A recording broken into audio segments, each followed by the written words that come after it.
Welcome to another episode of the Powerless to Powerful Recovery podcast. My name is Jason. I'm an alcoholic. As always, our mission is to share experience, strength, and hope across multiple media platforms. The story of addiction and the road to recovery. We're not affiliated with Alcoholics Anonymous or any other 12-step based organizations or groups in any way. And here we are, Ron, my co-host Ronnie, aka Ronnie No Matter What. What's up, Ron? What's happening, Jay? I mean, it's been way too long. Man, I thought we were going to cancel again today. I'm like, no, you're making the call this time. Yeah, we've canceled. Our special guest today, we got Eusabia on the show. Welcome, Eusabia. Eusabia. Thank you for having me, guys. And we got here.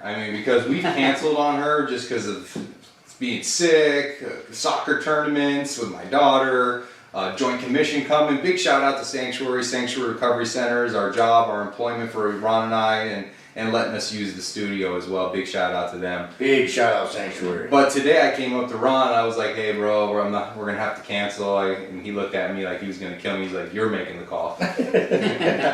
So this is a long overdue show to have her on today. It's just extremely exciting to have you on. So thank you for being here. Thank you for having me. And anytime we have anyone on the show, usually they're people that we know. They're in the recovery community, and Ron always says, "What's that line you always say that I like? I wonder if you know what I'm talking about, right here." God wears people clothes. Exactly. And I believe that. My God wears people clothes, and He puts people in my life, and maybe I'll see them, and I'll see them again, and I see them again. Then maybe we start talking. We're in recovery together. Every time I do a speaker meeting, I see her. She's actually chaired several different speaker engagements that I've done. The Halloween, everywhere I go, I see you. We became friends, and I believe that God put you here, right now, for this message that you're about to share with everyone, all of our listeners, across the world. What do you feel, Ron, when you hear God wears people clothes in Eusabia? How did you guys meet? So we met from Faith Over Fear, right? We met the same home group. Mm-hmm. You were sponsored by a friend of mine. You were just newly sponsored by her. Yeah. I was new to the group Faith Over Fear, and you were kind of just getting pulled in yourself as well. I showed up with a Frenchie. Yeah. You showed up with what? A French bulldog. French bulldog. French bulldog. Yeah. All right. Pretty bougie. Yeah. But was super friendly, and the one thing I noticed is the same thing that you noticed was she was everywhere. Mm-hmm. Because her sponsor, shout out Kristen Day. Oh yeah, big shout out. Service junkies, you know what I mean? They're about the service, so it was. First off, Faith Over Fear, they're a wild ass bunch. Ooh, wild. Yeah, big shout out to Faith Over Fear and all the home group members, and they're crazy as hell. I took my mom to a Faith Over Fear. What's that thing you guys read? Who's a tweaker? Yeah. Yeah, it's just wild. Your poor mother, I sat there and go, oh God. Yeah, that was something special. But we got Eusabia here today, and but every journey starts somewhere.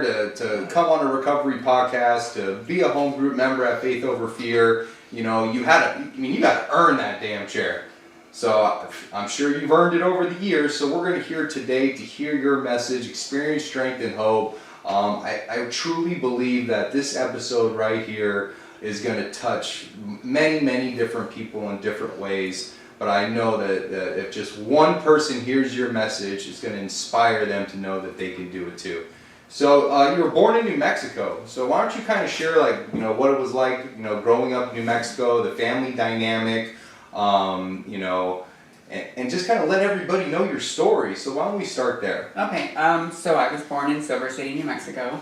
I grew up in a mining community. My dad actually was. I grew up with I come from a family of blacksmiths and welders and stuff. So my dad was just a really hardworking man. He worked his way up into working in copper mines, and he ended up becoming the superintendent for Freeport-McMoRan. So he was in charge of all of the boiler makers in the U.S., Chile, Peru, and South Africa for these mines. So I actually kind of didn't fit in at all. Okay. I had my dad kind of When you say that, what do you say? When I you just say always you don't felt fit in. You just felt different. Yeah, I felt because I knew that I was born the way that I probably wasn't supposed to be born. And I would even like pray every night before I went to bed and, hope that I was going to wake up and be what I was supposed to be. You know what I mean? Every single thing that I could possibly do to just like think that this was just like some sick joke that I was going through. And it wasn't working out, I mean, that's gotta be tough. It was tough, and I would go to school or I would go to church. I grew up in the church, in the Catholic church, so I was always hanging out with old church ladies. I mean, you grew up in the Catholic church, and you're feeling different, right? I mean, believe me, I'm a Catholic. I was an altar boy till I was like 37. Yeah. Not that old, but way too long. I was an altar server. Shout out mom. Yeah. Mom. She's Damn. a sweet lady. I was in high school and I was an altar boy. Oh, that's funny. Yeah, it's way too long. But, yeah, I taught catechism. I was over there teaching like First Holy Communion and all that other stuff. Yeah, it was fun. I actually liked it. I actually liked being in the church. I always had a really strong connection because God is my higher power and Jesus Christ, and that's always been something that's really, really close to me. And it's even through the years of like as I grew up, growing up in the church, I always knew where God was all through my journey, all the way up to this point. But the further I got older, instead of having him in like my back pocket, I basically had him in like a box in the top of my closet and would pull him out. You ever done that, Ron? Shelf God? That don't work out. Mine was always on here. I had God on speed dial 911, right? Yeah. Right. He was super important when things were bad. Yeah. Right. When some tragic event happened. Yeah. Real quick. I don't know if Jay heard when you were saying it earlier, but I want you to tell a little story because I thought it was cute. What did you steal from the church, and what were you gonna go do? So I wanted to start my own church. So I start your own church. Yeah, I stole a bag of the Eucharist and a bottle of wine, and I was trying to give communion on the side of the mountain where my parents I live. love that. I got an ass beating for that, for sure. I can run a church better. I need to do this. I just need a couple things. Yeah. That's like you, Ron, wanted to rewrite the big book, write World Services, left a couple things out. Yeah, they did. They left a couple things out, just like I'm sure you probably could have added, your spin to Hell yeah. to the Bible. That would have helped a lot of people. I get it. For sure. That was always a rough place for me because I knew that where my relationship with God was, but then I also always felt like I was going to be, like an outcast because of those situations. We felt different, right? Yeah, They kind of frown upon that thing. Yeah, and I used to kind of screw with my dad when I was little. Like he would threaten, if I got like a low grade or something like that, he would threaten to take me to like some all boys school in northern New Mexico, and I'd be like, where do I sign up? Like a whole bunch of boys that are like bad and have to be like in a boarding school. Like I'd have all my shit packed by the front door, and I'd always do when I was in trouble because he would always be playing the Cats in the Cradle. Like every time I got home and that song was on, I was like, what did I do now? Like it was terrible. What was, Yeah. It's traumatizing. Yeah, what was your relationship though like with Dad? Like when you look over that time period, how do you feel about that? Or what was it? How did it feel then, I should say? Then, so there was always this disappointment. Like even if he didn't have anything to say to me, it was always the look that he would give me. Like I would try to do anything that I possibly could. I rode horses, like I tried to play sports, I tried to do stuff just so that way I would try to like please him. I've always had a mouth on me. I've always been able to like my mouth could get me out of a lot of situations. And I kind of basically had the gift of gab. And I know a guy. I know a guy like that too. So like I ever do any telemarketing? I did do. I bet you did. I did. Checks out. I did. Shout out For a to short all the period of time. telemarketers out there just trying to hit them numbers. Yeah. That's a hard life. That relationship with my dad, that was kind of like, it was kind of crappy. It was crappy because I didn't really like have bullies outside of the house. I felt like my bully was inside the house, I mean, I did you not want to come home and stuff? No, I got the priest to help me run away from home one time. They took me 2 hours away to my grandparents' house. I told them that my grandpa was, he must have forgot me. And like the priest was like, oh, let's take you. You're one of our altar servers. Why would you lie to us? So. And that became the thing, right? Like you would go from your cause where did they live? Las Cruces? Yeah, so it's 2 hours away. Oh, so it's 2 hours, right? So you would go from, from your family, from your dad's house to your grandparents' house. Yeah. What would you be like, Dad? Like, take me to grandma's? No, my grandpa would pick me up, or I would somehow weasel my way into like we're taking a ride up to my grandparents with one of my like aunts or something like that. Like I was always with my grandparents a lot, but then my dad would kind of like, I think he would just get like he would start beating himself up about the fact that like his parents were like raising me and that I was there and he would go and pick me up. But the word he wanted to, like he really wanted, like he beat himself up, like he wanted to raise you Yeah. and be there, but he wasn't. he just didn't know what he was doing wrong. You know what I mean? Like He thought He thought he was. I think that's the key, right? He thought he was doing something wrong. Yeah, it was him. He was always questioning what he did wrong to be able to have a child like me, because it wasn't in the cards for him to have a child like me. I was the oldest of 5.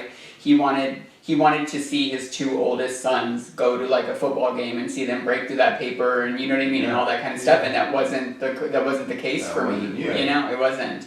But my grandpa never treated me like I was like a bad person. You know, I was always really close to him. He was like this Latin John Wayne, like. Shout out Grandpa. Yeah, well, back in heaven. Yeah. He's up there in heaven. Yeah, shout out Grandpa. Yeah, he was amazing. Grandpas do that, right? But he was this like he was a blacksmith. He moved here from they moved here from another country when I was when my dad was born. Right after my dad was born, started his own blacksmithing business. You know what I mean? Worked really hard. What nationality are you? I've got mixed in me, but they moved from Mexico. Yeah, they moved from Mexico to come and start. But they came over here and they lived the American dream. They moved here with 4 kids, started their own business, got their citizenship the way that they should have done. You know what I mean? The right way back in the 1950s. You know, and ended up like starting a business, having 10 kids by the time all was said and done. But all of them have college degrees and all are educated, and you know what I mean. And they came here and like lived the American dream.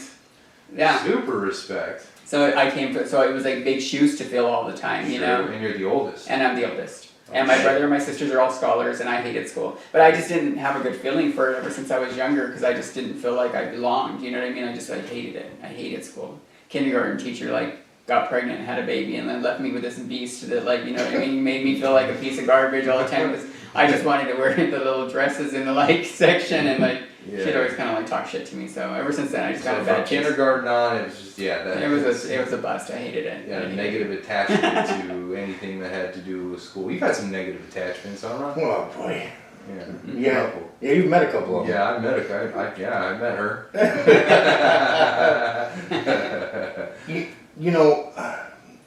I'm just so captivated by your story and your personality as I've got to know you over these last 2 years. And one thing I always hear from you is, I never hear you passing the blame on anybody. It's always just, the situation is what it is. You work through it. You just didn't want, as you said, your biggest bully you felt was your dad at home. Yeah. And it was because he couldn't accept what was happening because he thought he was failing. Yeah, there was things that they did. I remember them trying to come up with every single idea to try to cure me of whatever they thought that was wrong with me. When it finally, that's why going with my grandparents, it wasn't like anything was wrong with me. I did all the normal stuff like a kid would do. I would play, we had livestock, and you know what I mean? I loved goats and cows, and I was like Dr. Doolittle. I would get in one of those thrifty shoppers where people are giving away goats and stuff like that, and me and my grandpa would go pick up livestock all day long and then broker it out to all the farm people that lived around them, you know? It was just hustling. I was. I know you to be a hustler today, right? And so the same way all 3 of us have been hustlers and in sales and selling anything and our whole selling life. Nothing. Yeah, selling nothing, right? Oh yeah, I could sell nothing. And now today we use that same skill set in a different way that doesn't have consequences and negative impacts on our lives or our families' lives, and it's crazy how we could utilize some of those at times negative character traits, and we turn them into assets of ours and use them in a healthy way. Yeah. But at some point in time, you start drinking and you start doing coke, and that's when the script gets flipped here. Yeah. So why don't you share what it was like? When you started drinking, quick transition to coke. So I zoomed through. So my dad basically told me, you either graduate high school or you turn 18 and you can go out and you can do whatever you want. So I did everything I possibly could to graduate. I didn't care if it was a passing. I didn't care if it was You just wanted out. I wanted out. And the year that I got out of high school, my grandpa died that same year. Mm-hmm. So then that was something just died in me. Big void. Yeah. Because that was my hero. He was gone, and so I didn't have that anymore in my life. And I started to dabble in drinking. The weed thing wasn't really a big deal for me. I didn't feel like always falling asleep. And back then they didn't have the weed that they had today. So I was. I don't even know what they got today. dirt weed and shit like that they had back then. So I was into You would be in so much trouble. I actually thought that I was bougie enough that I was born so bougie that I would get rashes whenever I would touch like the weed and stuff like that. So I was like, okay, I guess I can't smoke it. It's New just not for me. Mexico? Mexico's finest. Yeah, New Mexico ditch weed. It was, Bammer. it was crap.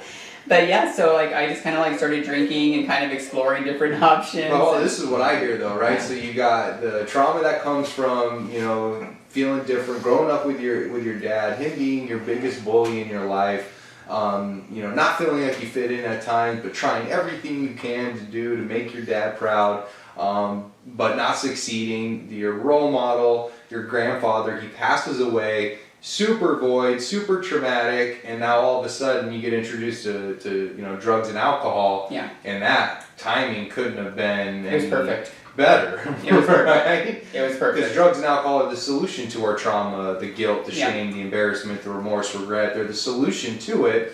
And so and we start associating drugs and alcohol to making us not think, not feel, and not care. It kind of helped me too, because like I was like for the reasons that like I finally felt comfortable in my skin and I was able to finally expressing myself the way that I wanted to. I was always truly wanted to. Yeah, because I was always told since I was a little kid, you know what I mean? You should have been born, you know what I mean, like a different way, because then you would have, like, you know what I mean? You're so pretty, and you're this, and you're that, and I was just like, oh, and you're telling me. So, like, it was always those.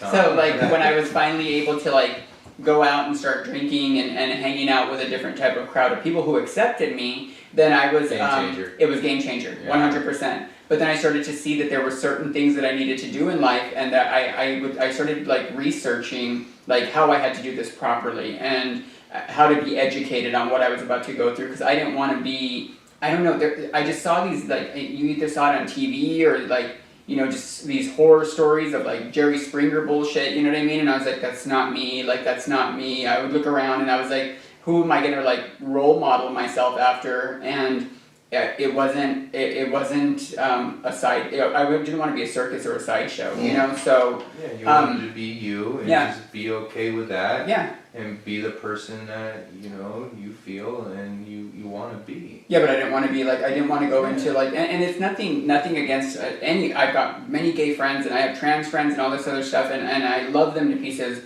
but I just knew that in order for me to be who I needed to be amongst genetic women. I needed to be in that type of scene. I couldn't pick up mannerisms in a way that was going to be something that was going to stand out in the community. Where I knew that I thought differently, but the one thing that I always wanted to do was blend in with society, so that way I could go into public and live my life normal and not have anybody like look at me a certain way or like treat me a certain way because of my own actions and the way that I was carrying myself. So I did a lot of studying. So I started studying really hard on how to like actually carry myself, and so I also knew that there were certain things that I needed to start doing, and I needed to be able to have the funds to do it. So I started like getting on the internet and like talking to like older men that like were interested in something. Sugar babies? Kinda. Except this is when the internet was like when you'd pick up the phone and you'd hear the screeching noise, you know what I mean? Because it was like, getting back on the dial-up. Yeah. Right? Basically. Hey, do you remember, what was the first computer you had? Was that at mom's house? You had a computer or dial-up? When was the first computer you got? Dude, I had one of those Tandy 2000s from Radio Shack with a green screen. Yeah. Bloop, bloop, bloop, bloop. My parents, we had when the first computers came out, it was like a Mac or something like that, and we had this like playroom at our house where we had like the Nintendo and the computer was in there, and me and my brother would fight all day, and I'd beat him in video games, he'd get pissed, take the remote and run off, right? But I remember I wanted to like look at porn or like pictures of chicks in bikinis. But my mom's not the type of mom that's just going to leave you in there and not check on you every 20 minutes. Right? And it takes 20 minutes to for download a picture. Oh, shit. You know what I mean? Yeah. Dude. The picture's half downloaded. Mom's like, Jason, what are you doing? Those pictures took so long, I'm going to keep it PG right now. Right. You know what I mean? I didn't see many pictures. You know what I'm saying? Right. So that time period, though, when you start looking around on the internet, some people find relationships, some people, strike out here and there. You have this goal to, meet somebody and be able to get the funds, but you like hit the lotto. Yeah, What's that? When I say hit the lotto, right? I mean, what do you think? It's like a Powerball, huh? So the first guy that I met, he had a lot of money. He was in Chicago. He flew me out to Chicago, and he didn't know that I was underage. And How old are you? I was like 17-ish. So yeah. 16? Okay. Yeah, like kind of like 17, 16. And he was kind of cool though, because he was married. I didn't know that he was married. He had like 2 kids. His family, without telling too much about himself, they're a really prestigious, well-known family in Chicago. They own this big, huge, prestigious club, and it's where all men go to and do racquetball, cigars, all that kind of stuff. You have to have more money than boys, It's a boys' club, yeah, exactly. Boys club. Yeah. Exactly what it is, And so probably pay 6 figures for a membership. 100%. I know exactly. It's like a beautiful building downtown sure. and stuff. And so he ended up setting me up in a hotel for a couple of days while I was there, trying to figure out what we were doing. Asked me, since he figured this was not Wait, gonna. so how's this thing work here? How are we gonna do this? Yeah, but I didn't want to go home. He was like, but you're like, this is nice. Yeah. I was like, you got me in the Crown Plaza. Of course I'm not going Did home. you know you were a minor yet? Well, I told him when I got there. Oh, okay. After you. So I got you now. Yeah. I was saying I was 18 to everything. You know what I mean? I even had to punch in that I was 18 because I was on the internet. So he ended up. I told him I wasn't going home. I didn't care. I just had nothing back at home anymore for me. My grandpa was gone. I was just life was shitty back there. Even just meandering around and you know what I mean, and just getting drunk at college parties and stuff like that just wasn't where I wanted to go. So, and I knew that there were changes that I needed to make in my life. There were physical changes. There were things that I needed to do so that way I could live my life comfortably. The way you want. So he came a day later and he's like, all right, he's like, I have a friend, she's looking for androgynous girls to do a little modeling gig for her, and he's like, would you be interested? And I was like, hell yeah. Hello, Kate Moss and Naomi Campbell were those are my posters on the wall. Yes, I wanted to be them. I used to runaway walk in my bedroom. Where's John Elway? Yeah. Where's that damn Troy Aikman poster I bought you?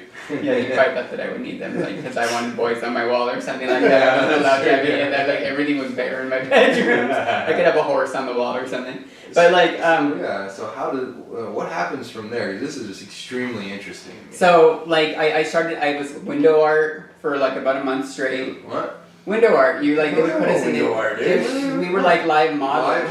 Models getting the window? Yeah. Live ones? Yeah, in boutiques in Chicago. It was awesome. We would sit there all day long. They would put us in different, you'd have to pose and sit there all day long, and people would come up and they'd see you. Wasn't that hard to do? Just scared the shit out of me. That's what I would do. I was always afraid to move around, but they had us in these sheer topped outfits. So you know what I mean. If nobody had their chest done or anything like that, that it was still sheer. So there was that whole androgyny factor that was going on. Mm-hmm. And then somebody approached me and asked me you want to make a little bit more money? Do you want to try doing runway? You know what I mean? And I was like. Heck yes, I wanted to do that. Dream come true. Yeah, it was awesome. So I was able to I started doing shows. The girls didn't like that. They were kind of mean. They didn't like whenever somebody like myself was taking jobs from them. They were that's a catty ass world. It's very much so. My cousin, shout out to him. He's trying to be a model and an actor, and he lives in New York, and he's from New York. My aunt lives down here. Shout out Aunt Teresa. Love Aunt Teresa. Yeah, she's awesome. And then he's shared the stories of it, just how shitty people are to each other. They're horrible. Because you got to think about it, how many models do you think audition for a gig? So they call it a go-see, and whenever you have a go-see, that's basically a casting call. And when they have put on a go-see and they tell you that we're looking for this look, this, you literally are with maybe 100 girls or 100 people in general just lined up waiting to get in there, and it's very cutthroat. Very cutthroat type of world to break into. Very cutthroat, and so and the thing that I had going for me was that I just had it was my stage presence and the way that I could walk, you know what I mean, and stuff like that, and I just wanted to fit in. I just thought hey, maybe this is where I belong.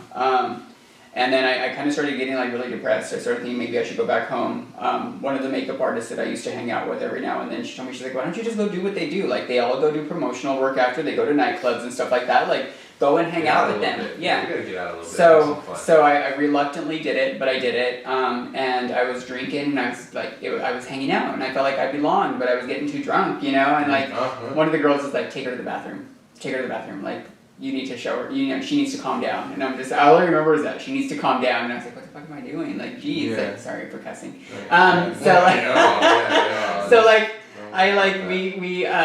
took me to the bathroom, pulled out one of her keys, like, you know what I mean? Gave me this big old powdery white substance. She's like, hold your other nostril and just breathe in. And I'm like, I was like, I have arrived. Like, I was like, shit, I could drink, I could stay skinny, like, I was fitting in, people were giving me cocaine, like, I was like, hell yeah, you know, it was pretty fun.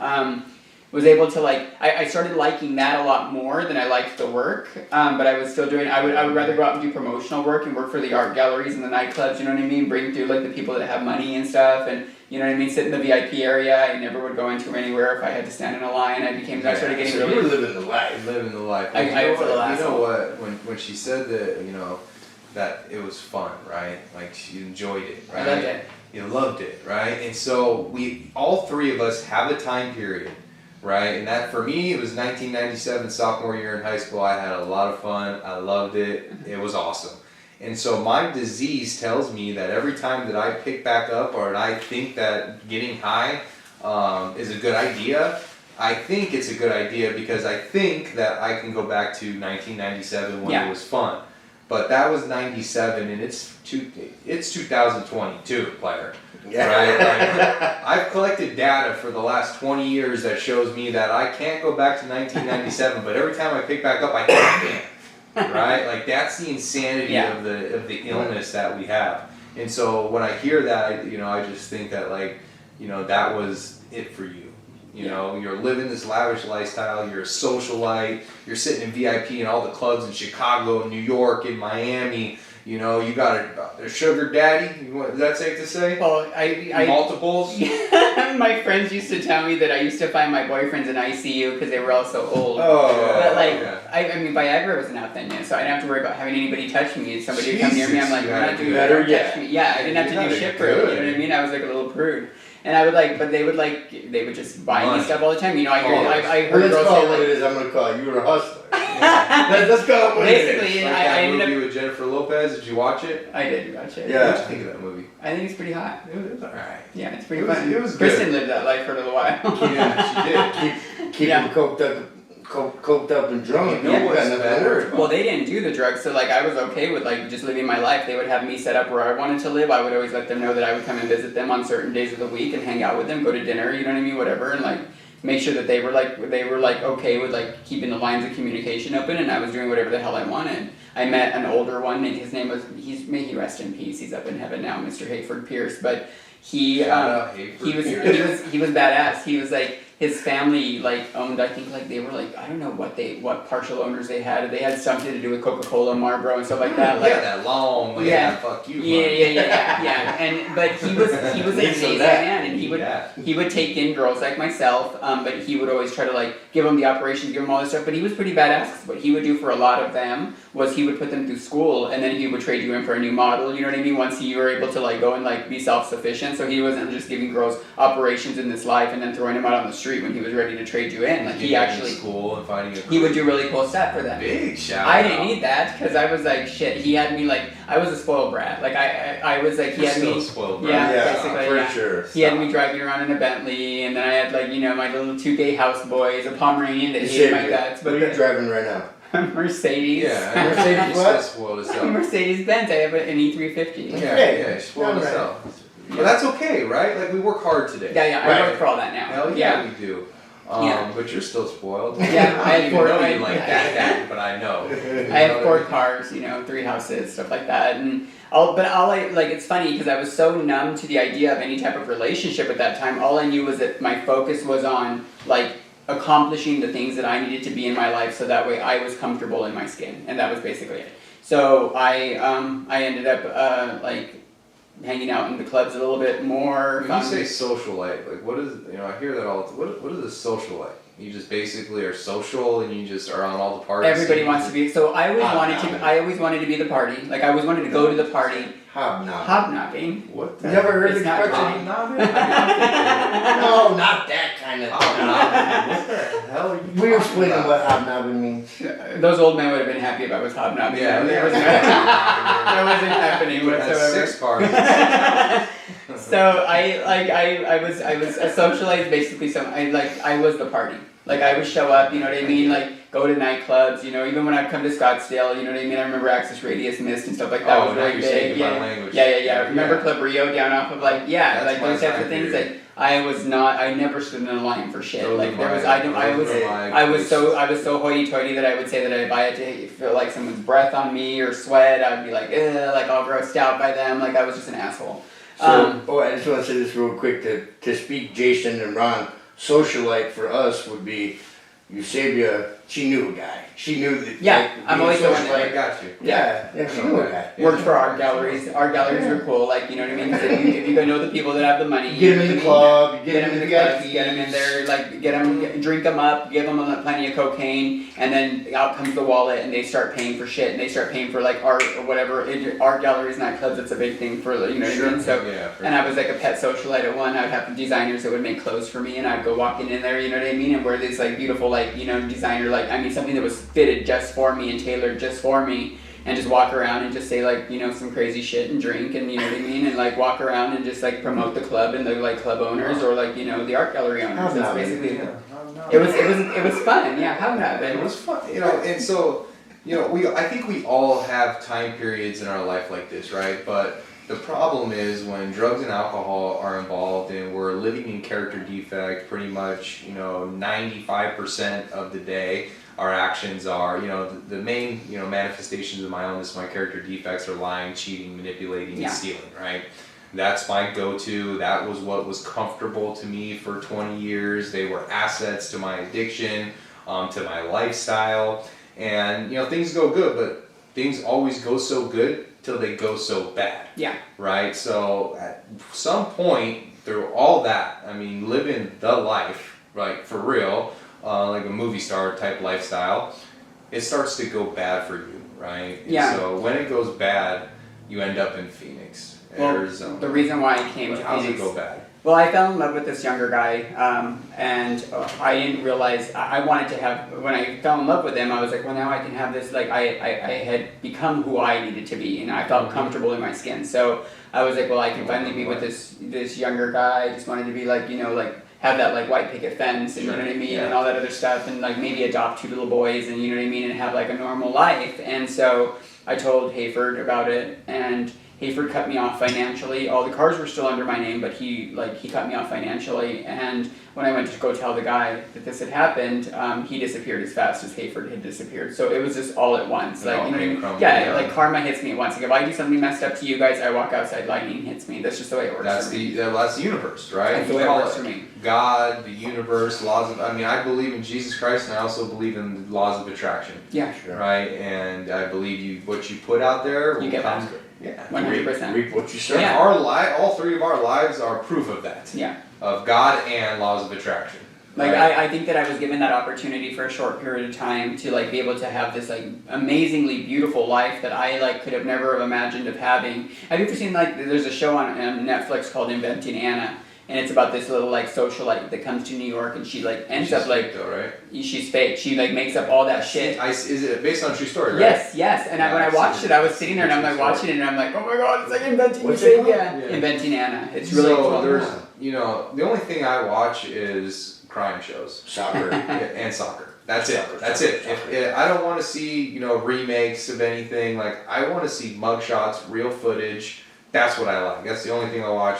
Shout out my wife. She'll tell you that's it, right? So I seen the Dateline, and when we were talking about the Hustlers movie, the Dateline, the true story, is way better. Yeah. Well, J-Lo's J-Lo. Yeah, you yeah, know, yeah. That's J-Lo, Yeah. but you know, and so you end up when it all comes down. Let's just say, right? You know, the structure comes down. Yeah. Like Ron says, Ron says, which I really like, when he pulls the structure down in his head, he's got this unique ability to duck out the way, and it falls on everyone that he loves. Every time that's that, and I can relate to that so much, right? But you're kind of out there all on your own, right?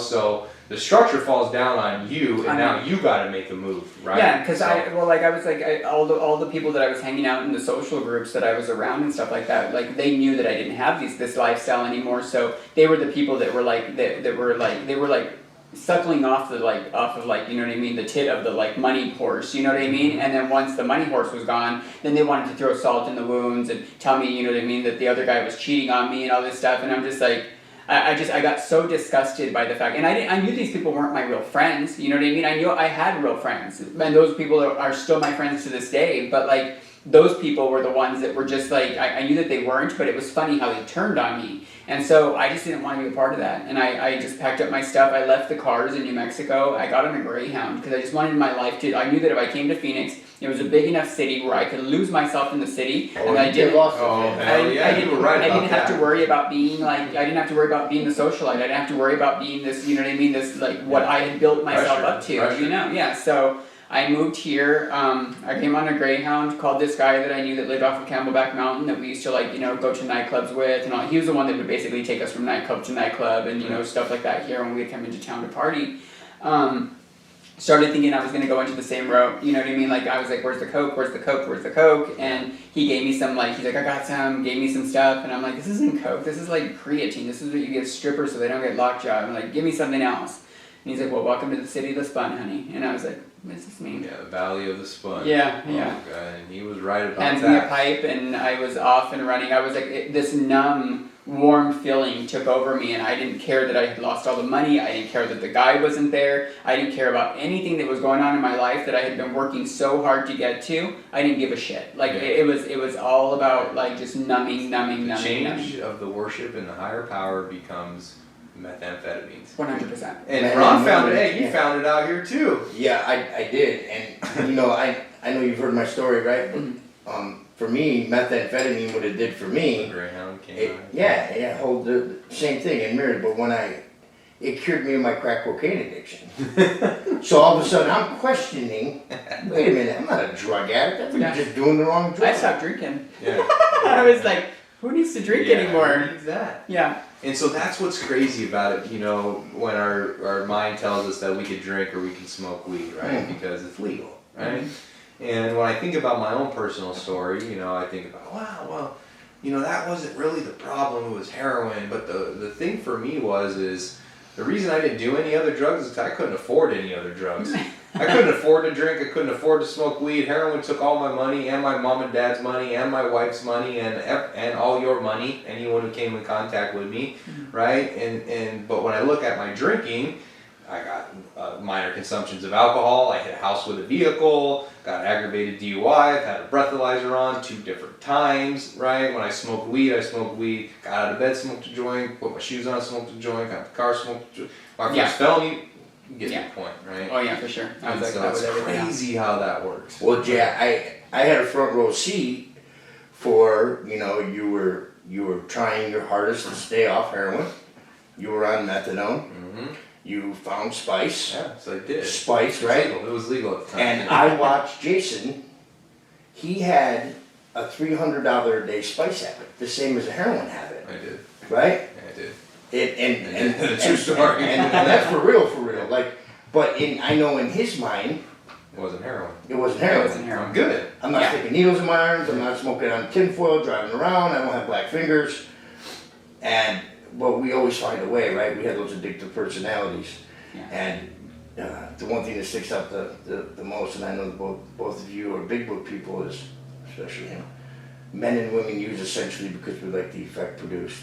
And for you, it sounded like the effect produced was you didn't have to think about what you just lost. Yeah, it numbed me. It numbed me so much so that like he started doing things that like kind of like started standing out to me. And I mean, he probably thought I was just stupid, and like he just introduced me to some drug, and he didn't understand that my goals in my life were a long time making since I was a little kid, since I was like 3 or 4 when I realized that what my life was going to be like.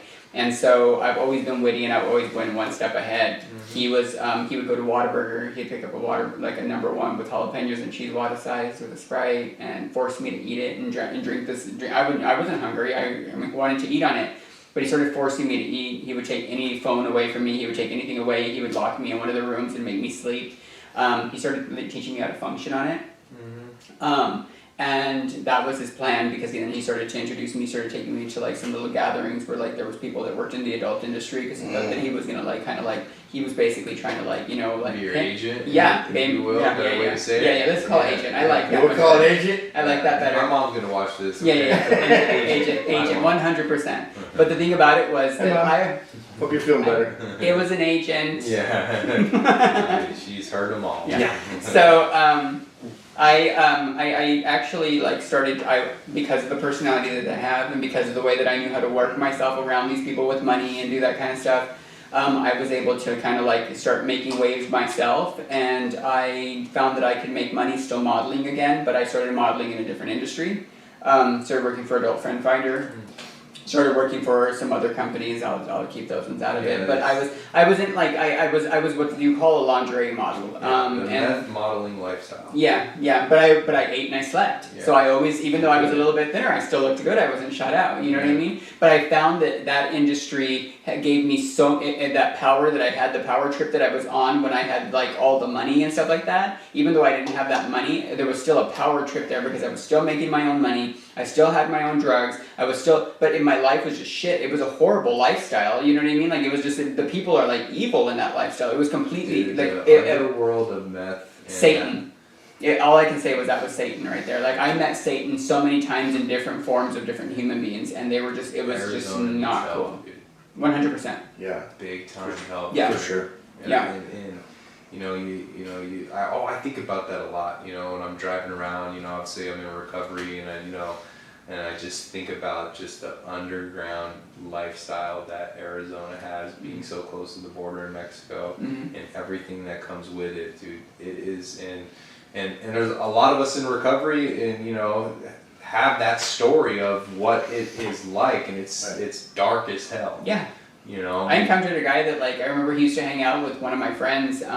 My friend used to like to kind of like tease people like, hey, she's pretty, ha ha ha, guess what? You know what I mean? And like nobody ever cared, especially because I came with like a title of being a model and all the other crap of working for Adult Friend Finder and stuff, so guys didn't really give a shit. But there was this one in particular that like he would like say weird shit to me, that he would like, you know, he could have me murdered or put me in like a snuff film or something like that. Like he was really scary. Really scary. That's going on. That's real. It was real. Yeah, It was real. yeah. He actually like ended up getting caught because he was over there like partying at somebody's house and had a body in the trunk of his car and ended up like, you know what I mean. But it's very evil. It was scary, you know. Yeah. And so you have this lifestyle now, and this goes on from 2003 to 2014, right? Yeah, off and on. And off and on, right? And there's so much that happens during that time period. But 2015 starts to hit, and then you meet somebody, right? So I met him before 2015. I met him here probably like we started dating like 2013-ish, a little bit off and on. So you're starting to date him as, you know, because from 2003 to 2014, you're getting fucking burned out.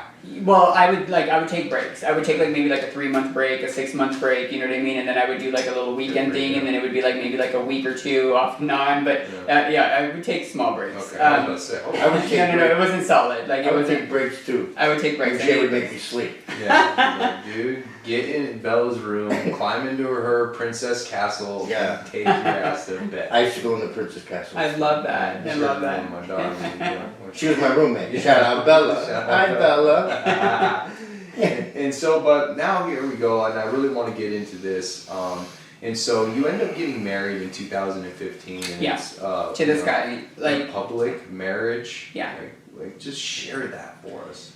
So we moved from Arizona to New Mexico to try to get away from the drugs, because it was pretty crazy. Like his drug habit was different from my drug habit. Like my homeless was in a spare bedroom in a nice house. His homeless was living on the streets. So it was a completely different monster. You know what I mean? And he would get messed up, and he would get crazy and beat the crap out of people if they got near me. And to me, I'm like, oh, this is endearing. He really loves me. He loves me so much. He'd break through a door just to get to to me. He loves me.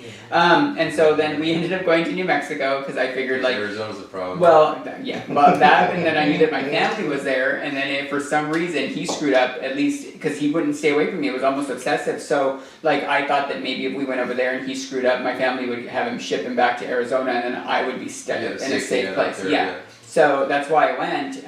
He ended up getting sober. He ended up starting to like. He got sober. I got sober. Like we were like living this like different lifestyle, like just this like a normal lifestyle. He's the one. Yeah, he actually asked me to marry him like in a like parking lot at Walmart, and I was like, "This is not happening this way. This is not the way that I'm supposed to get engaged. Like, not me." Like, and the ring that he got me was a little diamond chip one, so I had to make him take it back because otherwise he wouldn't go to work for the rest of the week. So it was a $60 ring, so I made him take it back. But so when we started talking about like getting married, I thought that I was just gonna have some private little wedding. I wanted to do it in the forest. I had this like whole like Lord of the Rings whimsical like wedding thing in my mind of how I was gonna do it. I asked an old designer friend of mine to like make me a gown, but it didn't turn out to be that way. The minister that came forward and she had offered to do my wedding for free. She started talking to me about me doing things that would help like girls like myself out.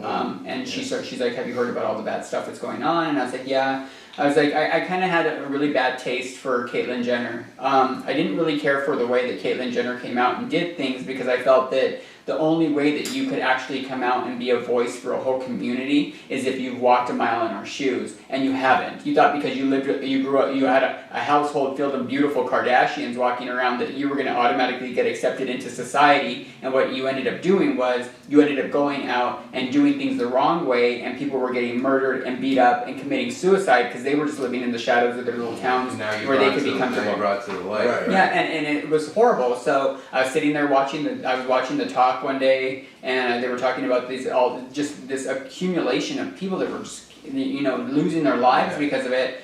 And then I told her, I was like, "All right, let's do this. We'll do it publicly." She had been hinting around about doing this publicly. I talked to my ex about it, and I was like, "Hey, are you okay? Like I'd never dated guys that were like out with that kind of stuff. You know what I mean? So like I didn't know how he was gonna take it because it's different from dating somebody, but if you're gonna take it like worldwide and it's gonna be like, you know what I mean, videos are gonna be done, it'll be on magazines, it'll be all this different stuff. I needed to have that conversation with him to see how comfortable he was. Cool with like being out like that. And he was like, whatever it takes for you to like be able to help people the way you want to help people. So I was like, all right, cool. Okay. So let's do this. So we got a whole bunch of people together in New Mexico. Like people just were coming forward. They wanted to make our wedding cakes for free. My wedding gown was like stunning. Like we had our wedding at our ceremony at this Marriott that they offered to do the whole wedding for us there. Then to see if production can slide those pictures in because I've seen the pictures of the cover of the magazine. You look beautiful. It's really cool. Yeah. Thank you. And then one of my friends, shout out to Carlos. He owns this really beautiful nightclub in El Paso, and he like hosted the whole reception and bottle service and treated me like they knew me from back in the day when I had money, and it was a beautiful experience. Nice. Beautiful experience. Yeah. But shortly after that, we had to come back to Arizona, and things went south. Then things went really relapse. The relapse is. He started asking if we could start, if we could party every now and then, and I was like, no. Like just on Friday. Yeah, I was like, Just one night. Yeah. I just want to say something real quick because I'm kind of putting this together, and I'm just so captivated by your story. Ever since you were a child, you worked extremely hard, right? Not to be that person, right? You didn't want to stand out in that way. You wanted to find your way. I never do it. I always want to just do things in a small form, and every single time that I walk into a situation, it's always larger than life. And then when you got married, it's what God wants. It empowered you to help other people, right? Mm-hmm. Because of the climate, what was happening. Because I was okay with it because people just the streets were played differently for me. Like I didn't have the experiences that a lot of people had, and so I felt that people could see me and be like, that's our neighbor. Like this is the new normal. Like they're just a normal couple. Like why go out and and treat them horribly or Sure. you know what I mean. And so we did that, and it was like the outpour of support was amazing. I'd go to grocery stores, and these little old ladies would come up to me, and they're like, "Can I hug you? Like you're such a beautiful person inside and out." And I'm like, "Oh my God, yes, please come here, hug me." It was just amazing. that like just the support that we had from the community. Like, I mean, there were some people that naysayers that had their ways of saying whatever like they wanted to say, but at the end of the day, like I was able to like help people and you know and stuff like that. So it was cool, super cool experience, you know. And then you know you got to come back to AZ and we start dibble dabbling, you know what I mean, hobnobbing. He started first. He started first. He started using. I was catching him do like I would you know show up at home and he would. I knew what he was using. I mean, we used together, so it wasn't like he was hiding it. And then things just kind of got abusive. He started putting his hands on me because I wouldn't allow him to bring the drugs in the house. I wouldn't see him for like weeks at a time. He would just disappear. And I was working for a restaurant in Old Town Scottsdale, Barrio Queen. Shout out to Barrio Queen. Shout out Barrio. Love Queen. Barrio Queen. I was. You also worked for Hustler at Metro Center. Big shout out to Shout out Hustler. Yeah. 3 o'clock in the morning, tweakers. People used to ask me, "Is it a crazy job?" So I'm like, sad. "No, it's a retail job. I just sell dildos." So so sad for all the juggalos that have no place to hang out anymore. That was at Metro I'm Center. scared of the juggalos. Yeah, well, that was I they think they're took that place over. I think they're all in Mesa now because it's kind of scary. probably that checks out. I didn't know what that was with a little hatchet tattoo. Scared the shit out of me. Yeah, and so you're, you know, but here we are now. We're relapsing. You're in an abusive relationship. I'm like, Yeah. it's crazy. It's really crazy, and I end up, get sick, I get right? sick. I ended up coming down with valley fever and double pneumonia. Bad, like So bad that I couldn't even hold down Pedialyte, like a shot glass of Pedialyte. I would throw that up. I was probably like 92 pounds. I was really, really sick. I had to go into the hospital and I was sitting in there for like the first 3 weeks that I was in there, and I just remember just like sitting there and I'm like, what am I doing with my life? Like what have I done? Yeah, I got married publicly, but 2 weeks later that's forgotten. You know what I mean? Like what is gonna be my legacy that I'm gonna be able to leave behind? I don't have children. It's not like I have like these stories to be able to like carry on to like people that, you know what I mean? So I started thinking, I'm like, how can I like help people? So I had actually gotten away from like the hustler thing. I started right before I got sick. I was working for Scottsdale Doggy Sweets for this girl who I knew. Her name was Shayna Ryan. She's an amazing woman, and she would take in. She would take in girls that were like that either worked in the adult industry or were strippers or something like that, and would help them change their lives. Good. Take them to church and Yeah, stuff like good. that. Good She for walked her. me Shout into. out to her. Oh, she's amazing. Yeah. She's an amazing human being. Yeah, because people need help, man. Yeah. And she was just a shining light in our lives. Yeah, she was. So she started taking me to like Impact Church, and this was before I got sick. And I just like I remember walking into that church. I always wanted to go back to church ever since I walked away from the church. I always wanted to go back to church, and when I walked in that church and there was worship and like just the tears rolling down my face. The pastor, Pastor Travis, you're an amazing man. He would like I felt like he was talking to me all the time, and he's edgy. He's not like, not anything against like, the wholesome ones. Like God, he's people clothes. He does. Hey. He does. You know what I mean? Like he even talks about every now and then he wants to kick a cat because he doesn't like him, but he doesn't do it. You know what I mean? I love that kind of stuff. Like, cause he's real, and I like real. I love him. He's an amazing man, and the church was amazing. And You got sober. I got sober. What happened? Yeah, and then I got sick, and then I'm sitting there in the hospital, and I'm like, what am I going to do with my life? I didn't know, and so I started thinking maybe I could become a public speaker, use the platform that I used to get married, and I called Phoenix College, talked to an Show advisor. first out of a graduate alumni of Phoenix College. Shout out Bears. He's so proud of that. Shout out to all the My boy right there. soccer boys over there, down there.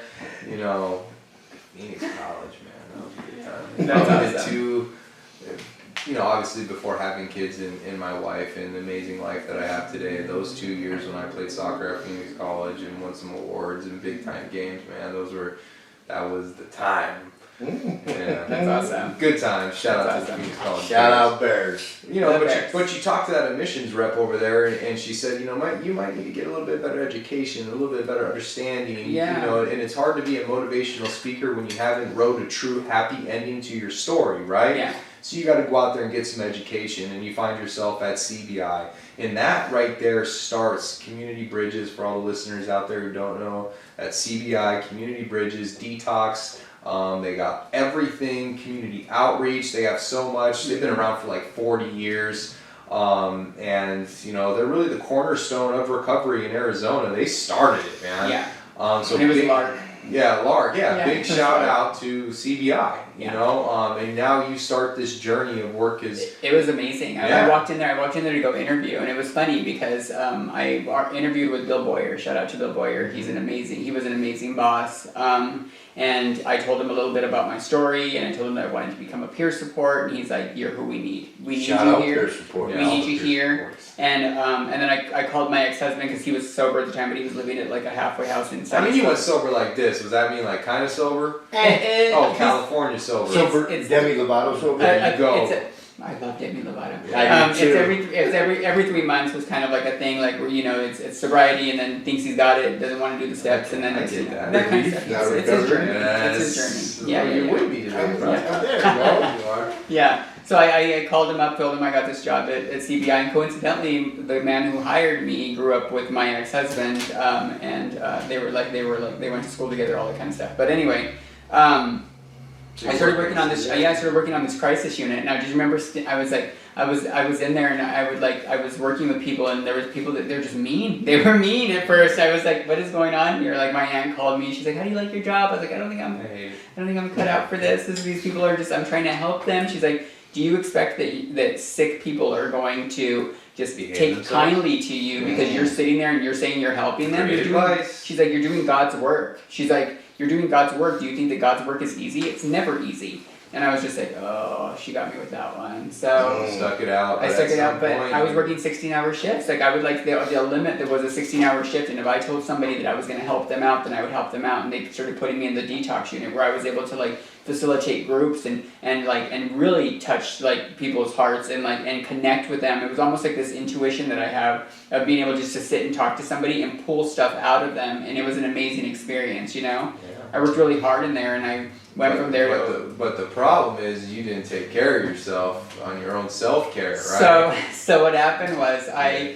opened got up a lot of those see what happened. I opened up the first methadone for CBI, and basically what happened was once I had my first 100 clients with that methadone clinic, I was able to apply to become a supervisor and became a supervisor, and it was like that was where I was like yes, I wanted Time to celebrate. I arrived. Yes. Well, it wasn't. So I had a friend that I had used with when I was in addiction, and he ended up hitting me up because he knew that I worked in recovery, and and I of course because I have God in my mind, in my heart. I was tithing. I was doing all the things that I wanted to do that were like making my life feel like fulfilled, and I was filled with like so much love that I thought my glass was overflowing, and I thought I could help other people. And I was like, of course I could help you. Like you had a child that died on you, and you're dealing with addiction and all these other things. Like I'll go ahead and I'll be the person to like take the brunt of that. And I started staying with him at his apartment, and him and his friends would be like using dope in the living room, and I would just be asleep and getting up and going to work. I did have one little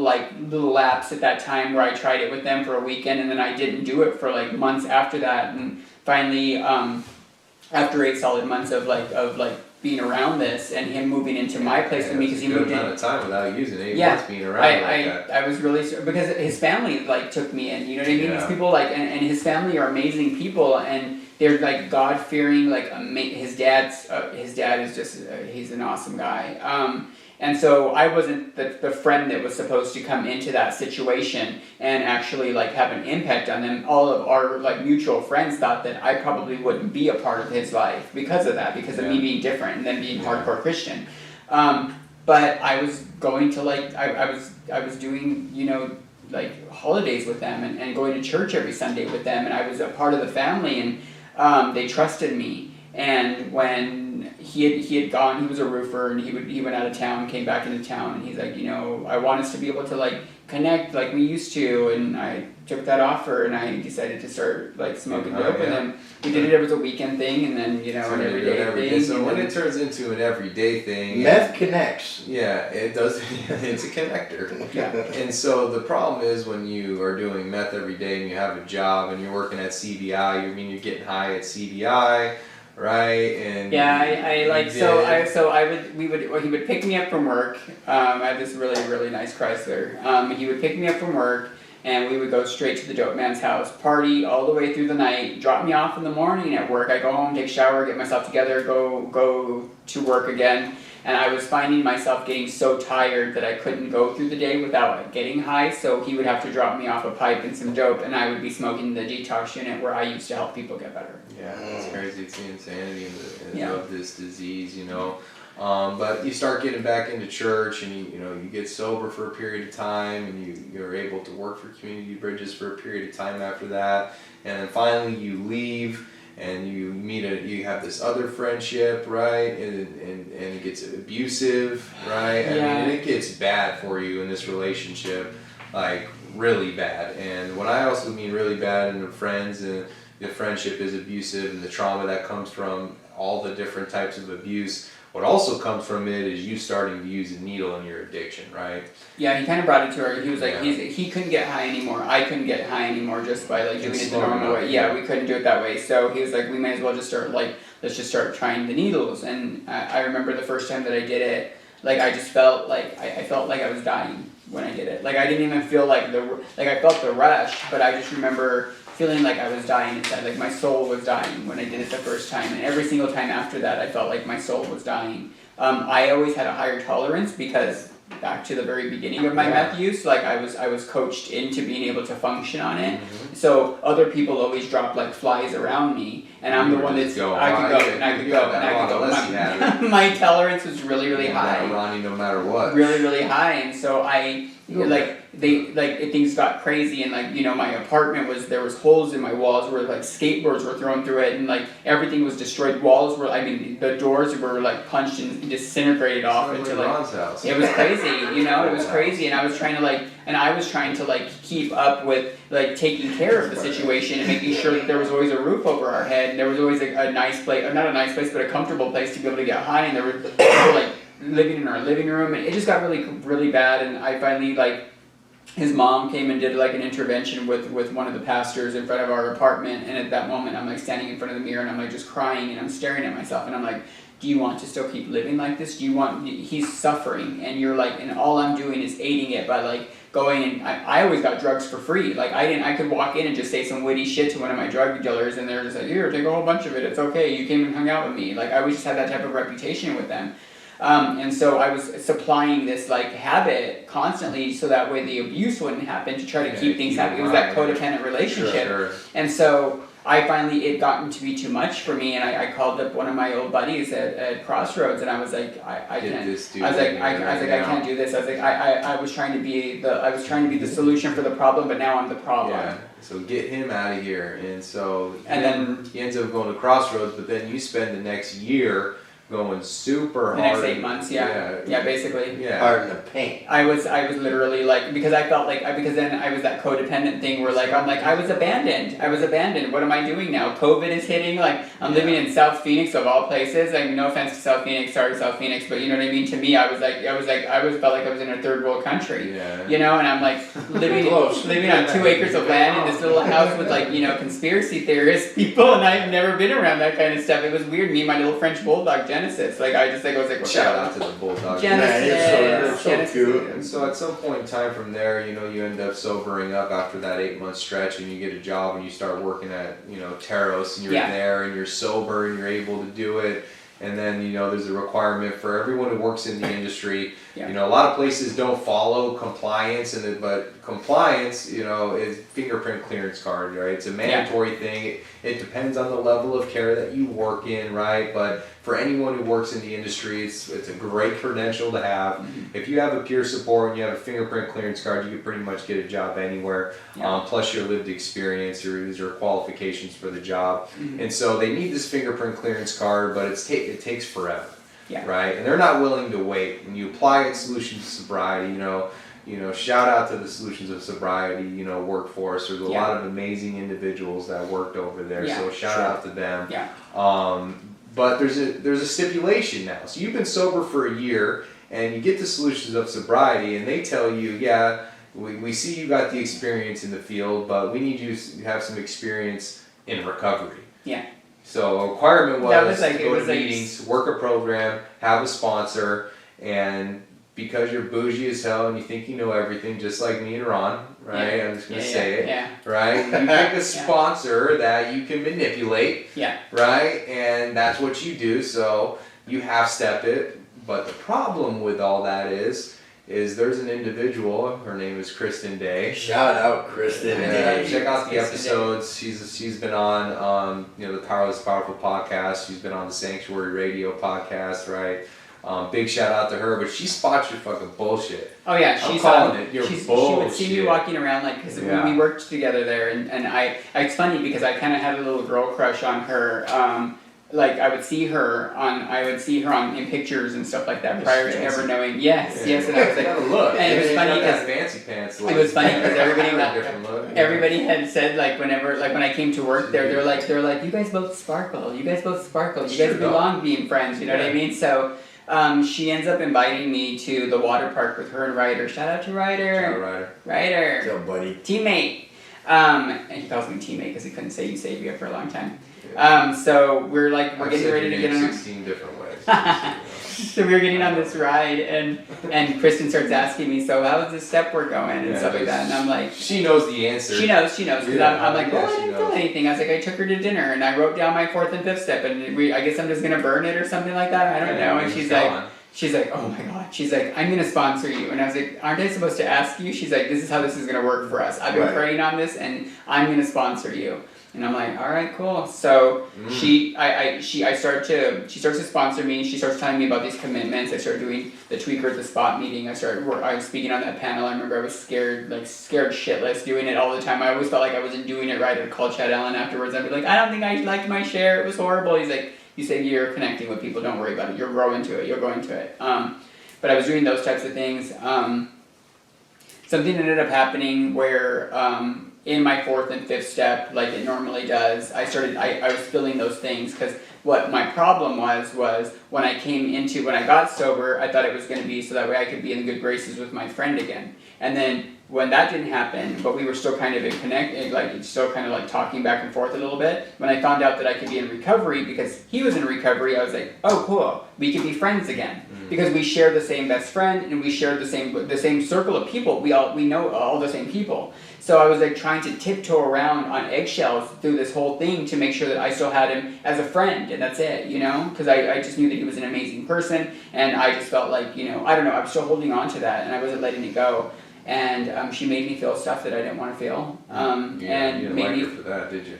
I couldn't stand her for 3 months. I loved her. That means she I love you, Kristen. I love you. But but I was really upset. And I was so worried about losing that part of it that when finally it came down to me calling her and telling her, let's sit down and let's finish doing this 4th and 5th step, and I'm done with this bullshit. I'm done with this person in my life. I'm holding on to something that was really, really ugly, and it's codependency or whatever it is. I was learning all this stuff and being in recovery and doing my step work that I needed to remove him from my life. And so I knew that was the way, and we started working on that, and I started taking on more commitments. I got to meet Ron. I started doing Crossroads to Heaven, chairing that meeting, getting involved, being on ENF, throwing myself into service work. I remember because I had a whole year of sobriety, I came in and I would be at a meeting and I'd be looking at guys and I'd be because I thought that, of course, Eusabia thinks that she deserves everything instead of having to have it because things have always been handed to me. I would look at guys and I'd be is it you? Is it gonna be you? Is it gonna be you? And all the while, I just needed to start learning how to love myself. And that relationship that I needed to have or that I longed to have with somebody was actually the relationship that I started having with myself. And the cool thing was that at that time, when I started going through those changes, and those spiritual changes, me and my dad had a talk. I called him just to see how he was doing. We had this 2-hour conversation, and at the end of it, he tells me, he's like, I just want to tell you something. I'm really proud of you for all of your accomplishments. And he goes, all of them. He's like, and I love you. And I hung up. And and he calls me back and he's like, did we get disconnected? I was like, no, I hung up on you. And he's like, why? And I was like, I've never heard you tell me that in my life. I even called my sister a couple of days later. I was like, Betsy, did you know that Dad told me he loved me and that he's proud of me? She's like, geez, you got that out of him? We never get that out of him either.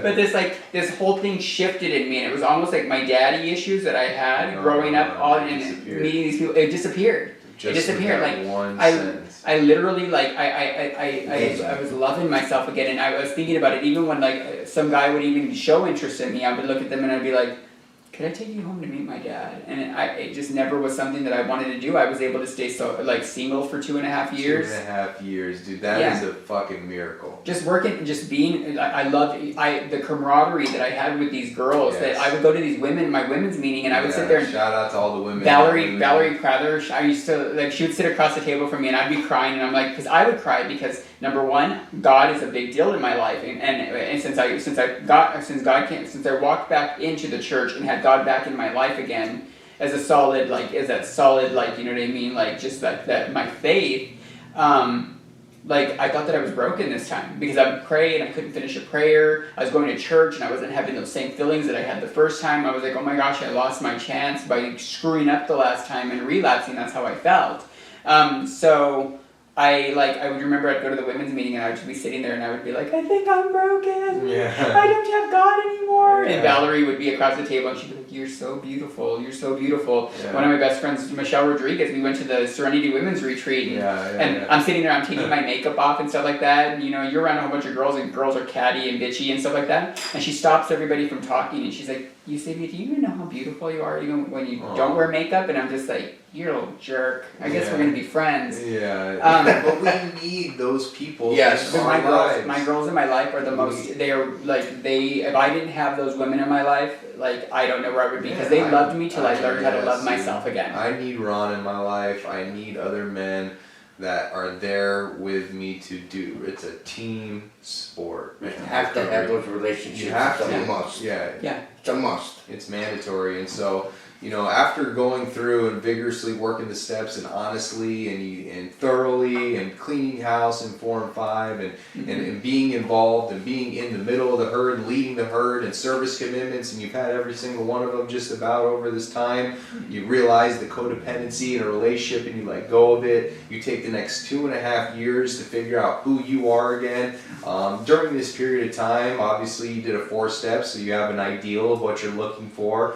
Right? And the trick of that ideal is, in order to have that ideal relationship in your life, you got to have all those characteristics that you're looking for, and you start to adapt all of those, and then all of a sudden now someone comes into your life, right? Yeah, I was. Shout out Mark. Hi Mark. Yeah, okay, Mark. Hi, Mark. Okay. Yeah, I was walking out of this, and it was funny because it just happened because I was not looking for anything. I didn't care to look for anything anymore. I was just whatever, and so I walk out of a meeting that I'm chairing and I see this guy standing by this little vape area over there at the Spot. Shout out to the Spot Lounge. Shout out to the Spot. I go in for a closer look. I go over, no offense, Stefan, I love you to pieces, but I went over to just give you a hug to look at this guy. And then I go home. I'm house sitting for a friend in Scottsdale. I get there and by the time I get home, there's this friend request from that guy, and I was just what the heck? So we start kind of talking, and the funny thing about it was that I was so strong in who I am, and so my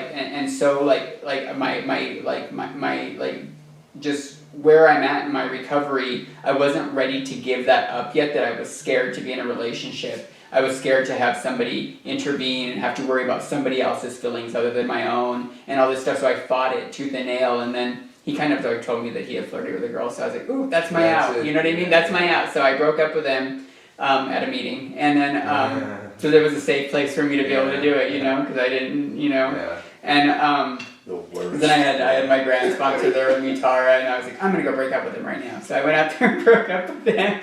And then I tried dating another person right after, thinking that was going to work, and it wasn't the same thing. And this guy's calling me in the mornings, and he's learning about, because he's also in recovery and he's also working in recovery, and he's learning about this stuff and learning about facilitating. And he would call me and he would just ask me these questions and pick my brain because I have so much knowledge. I'm working in this. I've done it for 6 years, So we just kept in contact, and then I saw him at this volleyball event. We walked in with his shirt off, and I was like Top Gun. Yes, he showed up that. My Top friend Kat tells me, she's like, great, look who's at the gate, and I was like, why is he not wearing a shirt? Like, what is wrong with him? And I remember what volleyball event that was. Now I'm putting it all together. Like the dots.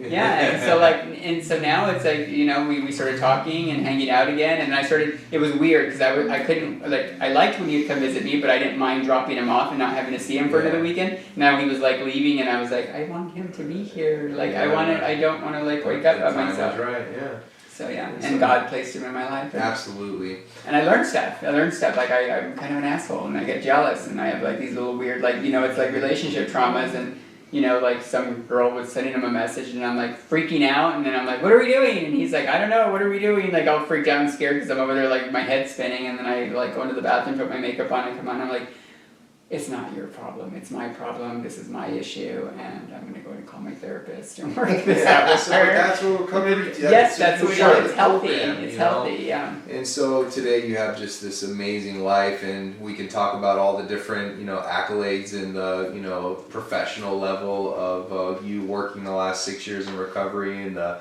amazing reputation that you've built in the industry for keeping client care number one and doing things the right way and keeping, you know, whatever company you're working for, what you're doing in compliance. You're a leading figure in the recovery community. You're at all the meetings, you're sponsoring women, you're doing everything that you're supposed to do in recovery. And when you put recovery first, everything second becomes first class, and your life reflects that today. I love that. You know, so having you on the show and finally being able to connect and you to share your message, you know, I think it's one of the most powerful messages that we've had on the show. It is. And I know that someone, you know, and we only need one, that someone is going to hear this message and it's going to change their life. So thank you for being on the show today. Thank you so much for having me. And Ronnie, no matter what, brother, where can they find us at? Powerless to Powerful, TikTok, Facebook. Yeah, we're all over. Ronnie, no matter what, TikTok. You see me and Jay doing some crazy stuff every now and again. Yeah, mainly just him doing some crazy stuff. But please like, subscribe, everything. We're Powerless to Powerful on Facebook, on Instagram, YouTube. Go to the YouTube channel, share it, like it, subscribe, and continue to be a part of our team. Because again, man, recovery is a team sport. So Eusabia, thank you for being on the show Thank today. you both of you. Thank you. I just want to say real quick before we go, Eusabia, it's an absolute honor to know the whole story now, and you are such a beautiful woman inside and out. Thank you. And you're an inspiration, not just to women in the program, but to men as well. To now hear what you've been through, we need to be those examples. So good job. Thank you so much. Thank you guys. So thank you for being on the show. Tune into the next episode.